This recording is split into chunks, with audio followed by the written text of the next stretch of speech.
నేను ఏదో పెద్ద పాపమే చేసి ఉండవచ్చు, ఆ పెద్ద పాపానికి తగినంత ఫలితాన్ని మాత్రం నాకు ఇవ్వకండి. అంత పెద్ద అశుభవార్త నేను వినేటట్టుగా చేయకండి.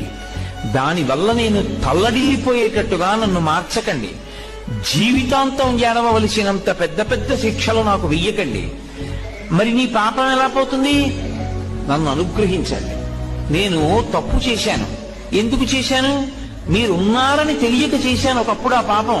ఇప్పుడు తెలుసుకున్నాను మీరున్నారని, కాబట్టి నేను చెయ్యను. ఇప్పుడు నేను ప్రయత్నపూర్వకంగా ఏ తప్పు చెయ్యట్లేదు, కానీ అప్పుడు చేశాను. ఈశ్వర, మీరు నన్ను మన్నించి ఆ పాపము యొక్క ఫలితాన్ని ఇచ్చేటప్పుడు బహు తక్కువ చేసి ఇవ్వండి. నేను భరించగలిగేలా ఇవ్వండి తప్ప నేను భరించలేనంత దుఃఖాన్ని నాకు ఇవ్వకండి. ఇది నోటితో అడగక్కర్లేదు, ఈశ్వరుణ్ణి ప్రార్థన చేస్తాడు. వాడొకడు ఉన్నాడన్న నమ్మకం